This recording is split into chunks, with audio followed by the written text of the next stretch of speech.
எல்லோருக்கும் வணக்கம். இந்த vlogல நம்ம என்ன பார்க்க போறோம்னா, நாங்க போன நியூ ஜெர்சி ட்ரிப்ல என்னென்ன எக்ஸ்ப்ளோர் பண்ணுங்கிறத தான் பார்க்க போறோம்.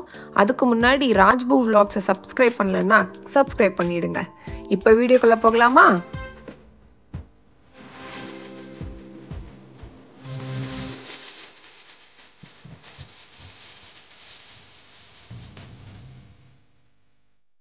நியூ ஜெர்சிக்கு ஒன்ஸ் ரீச் ஆன உடனே காஸ்கோவில் கேஸ்லாம் ஃபில் பண்ணிவிட்டு அப்படியே லஞ்சுக்கு சாண்ட்விச்சும் சாப்பிட்டுட்டு நாங்கள் போன ஃபர்ஸ்ட் பிளேஸ் தான் Paterson Great Falls National Historical park.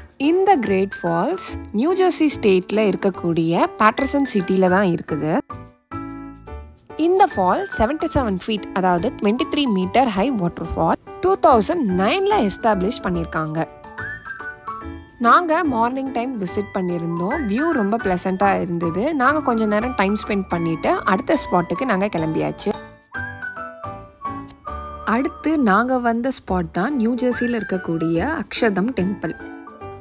அமெரிக்காலேயே இதுதான் number 1 largest Hindu Mandir temple and second largest Hindu Mandir in the world. 183 ஏக்கரில் இருக்கக்கூடிய இந்த அக்ஷதம் கேம்பஸ் 2023ல் தான் எஸ்டாப்ளிஷ் பண்ணியிருக்காங்க.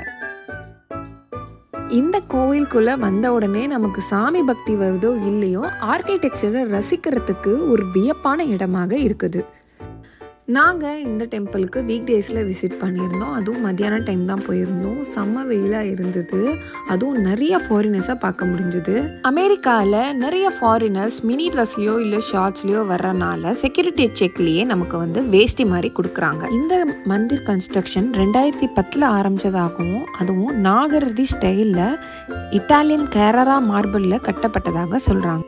யூரோப்பில் இருக்கக்கூடிய இந்த மார்பிள் எல்லாத்தையும் ராஜஸ்தான் இந்தியாவுக்கு ஷிப் பண்ணுறாங்க. அதுக்கப்புறம் இந்த ஸ்டோன்ஸ் எல்லாம் கவர் பண்ணிவிட்டு முடித்த இந்த ஃபினிஷ்டு பீசஸ் ஆஃப் ஸ்டோனை இன்ஜினியர்ஸ் எல்லாரும் சீக்வென்ஷியலாக அரேஞ்ச் பண்ணி ராபின்சன்வில்லுக்கு ஷிப் பண்ணுறாங்க, அதாவது நியூ ஜெர்சியில் இருக்கக்கூடிய இந்த சிட்டிக்கு. இந்த கன்ஸ்ட்ரக்ஷன் எல்லாத்தையுமே கம்ப்ளீட் பண்ணுறதுக்கு கிட்டத்தட்ட 4.7 மில்லியன் ஹியூமன் ஹவர்ஸ் ஆயிருக்குதான்.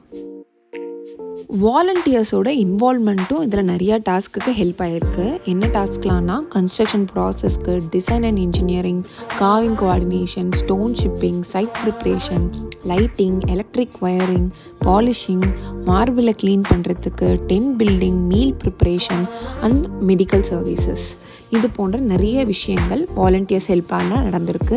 என்ட்ரன்ஸ்லேருந்து உள்ளே இந்த மந்திருக்கு வரத்துக்கே 1 கிலோமீட்டர் கிட்ட ஆச்சு. உள்ளே ஃபோனும் அலௌட் இல்லைன்னு சொல்லிட்டாங்க.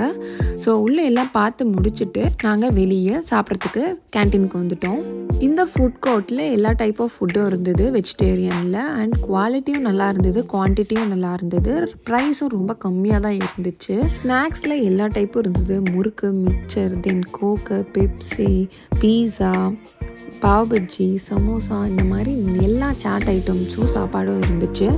ஆர்டர் பண்ண அந்த ரெசிப்டை நாங்கள் உள்ளே கொடுத்தோன்னே எங்களுக்கான சாப்பாடை நாங்கள் வாங்கிக்கிட்டோம்.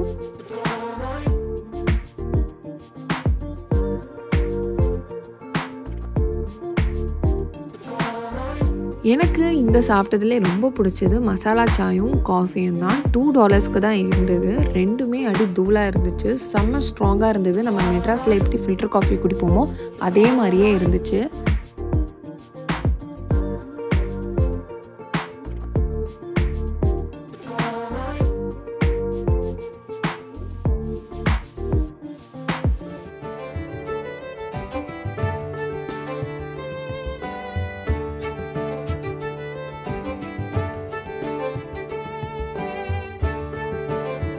சாப்பிட்ட உடனே கிளம்பிட்டோம். அடுத்து ரூமுக்கு நாங்கள் செக்இன் பண்ண போயிட்டோம்.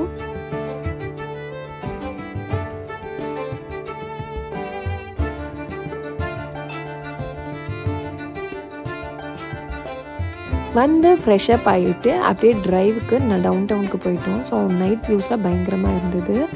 தென் தூங்கி எழுந்திரிச்சு காலையில் ஹோட்டல்லே பிரேக்ஃபாஸ்ட்லாம் கம்ப்ளீட் பண்ணிவிட்டு செக் அவுட் பண்ணிவிட்டு நாங்கள் அடுத்த ஸ்பாட்டுக்கு கிளம்பியாச்சு.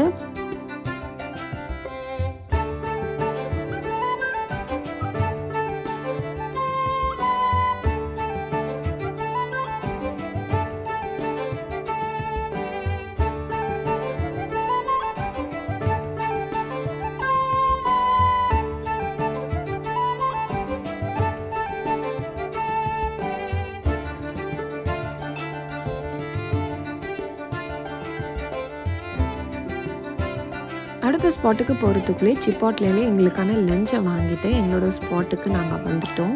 இப்போ நாங்கள் எங்கே வந்திருக்கோம்னா லிபர்ட்டி ஸ்டேட் பார்க், நியூ ஜெர்சிக்கு.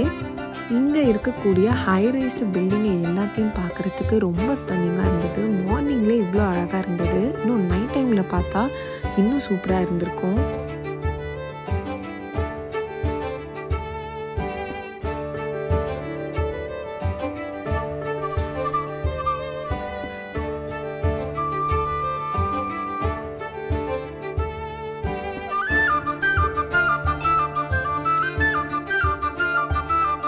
இங்கே 2 hours டைம் நல்லா ஸ்பெண்ட் பண்ணிவிட்டு கனெக்டிகட்டுக்கு கிளம்பிட்டோம். நியூ ஜெர்சி டு கனெக்டிகட் போகிறதுக்கு மேப்பில் என்னமோ 2.5 hours தான் காட்டுச்சு. பட் எங்களுக்கு ட்ராவல் டைம் 4.5 hours கிட்ட ஆயிடுச்சு. ஏன்னா ஃபுல் டிராஃபிக்காகவே இருந்தது. டிராஃபிக்காக இருந்தாலும் நாங்கள் நல்லா என்ஜாய் பண்ணோம். எங்களோட 2 days நியூ ஜெர்சி ட்ரிப் ரொம்ப சூப்பராக இருந்தது. வீடியோ பார்க்குற உங்களுக்கும் நியூ ஜெர்சி பார்த்த ஃபீல் கண்டிப்பாக வந்திருக்கும்னு நான் நம்புகிறேன். மறக்காமல் எங்களுடைய எல்லா வீடியோஸையும் பாருங்கள். இந்த வீடியோ பிடிச்சிருந்ததுன்னா லைக், ஷேர் அண்ட் சப்ஸ்கிரைப் கண்டிப்பாக பண்ணுங்கள். See you in the next video. Tata. Bye.